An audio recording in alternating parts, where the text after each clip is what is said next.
Hello, so let's see out a question first. The curve represented by z is equals to 3 by 2 plus में cos of theta plus iota of sin of theta, where theta belongs to real number. Then we have to check कि किस value के लिए जो modulus of z है वो maximum और minimum होगा. ठीक है, तो चलिए स्टार्ट करते हैं हम सोल्यूशन से. But before of it's let's talk about the key concept which we are going to use here for this question. So यहाँ पर हम यदि बात करें कि z be a complex number, तो वो किसके इक्वल होता है? कॉस ऑफ थीटा प्लस में iota of sine of theta के equal, and it is also equal to e raise to iota of theta के इक्वल लिख दिया जाता है. ठीक है, ये एक कॉन्सेप्ट है. Now if we talk about the mod of z, so modulus of z का वैल्यू क्या होता है? सो यदि मैं मान लो कि z be a complex number which is equal to x plus iota of y, तो जो मॉड ऑफ z होगा उस टाइम पर that will be equals to under root में एक्स स्क्वायर प्लस में वाई स्क्वायर हो जाता है. तो ये भी हम एक कॉन्सेप्ट यहाँ पर यूज करेंगे. ठीक है, तो स्टार्ट करते हैं फिर सोल्यूशन से. तो सबसे पहले हम z को लिख लेते हैं कि 3 डिवाइडेड बाय क्या दे रखा है? 2 प्लस में कॉस ऑफ थीटा प्लस में iota of sine of theta के इक्वल. ठीक है, जहां पर जो all the values of theta है वो बिलोंग करती है रियल नंबर को. रियल नंबर बोले तो कि union of rational and irrational numbers, उसे बोलते हैं रियल नंबर. ठीक है ना. सो अब हम क्या करते हैं? Cos of theta iota sine theta के जगह पर e raise to iota of theta लिख सकते हैं ना, अकॉर्डिंग टू द कॉन्सेप्ट. ठीक है, अब लेना है हमें मॉड ऑफ जेड. ठीक है, सो लगा देंगे mod on both side. So mod of 3 तो मॉड ऑफ 3 तो 3 ही हो जाएगा.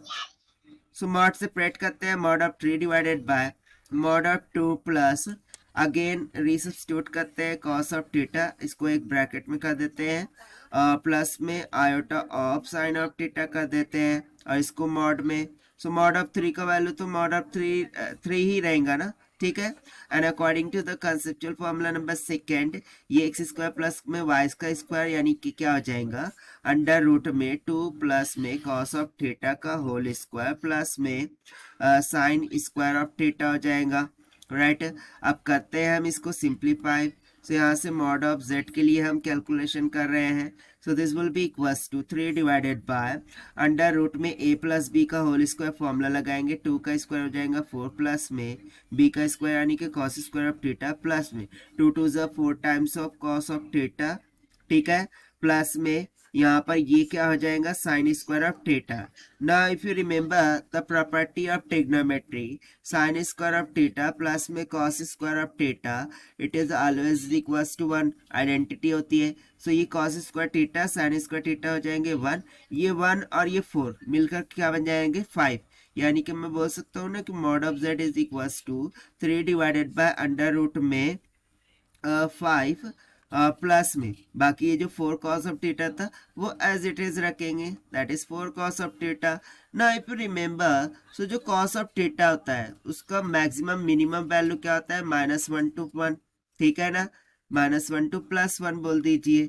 सो बस इसी का वैल्यू का हम यहाँ पर यूज करते हैं. तो चलिए मैं कॉस ऑफ थीटा के लिए देखता हूँ. So it is nothing but less than equals to 1 and greater than equals to -1.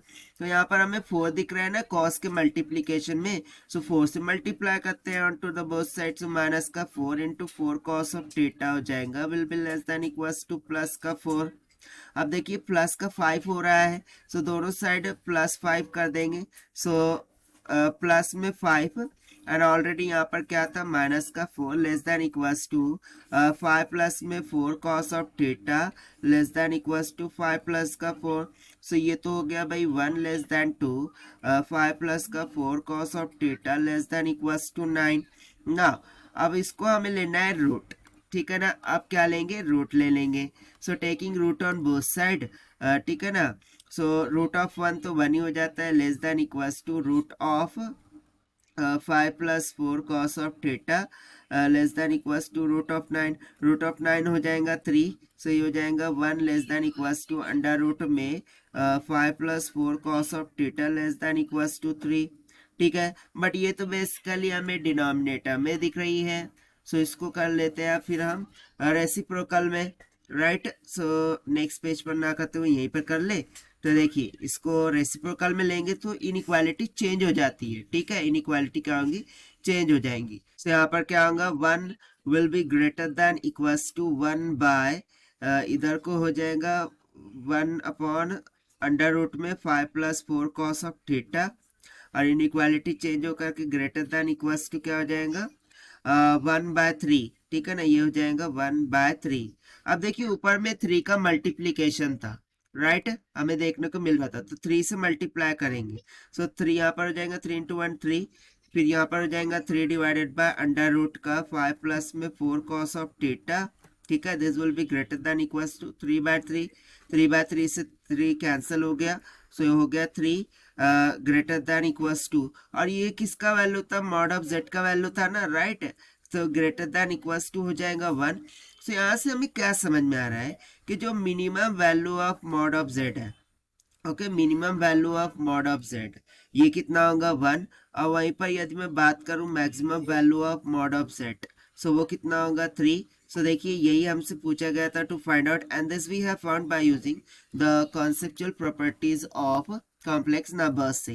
Now let us take the option. So option C and option D both will become the correct answers for this question, कि इसकी maximum value होंगी 3 and minimum value होंगी 1. So this is the required solution. I hope you understood it well. Best of luck. Thank you.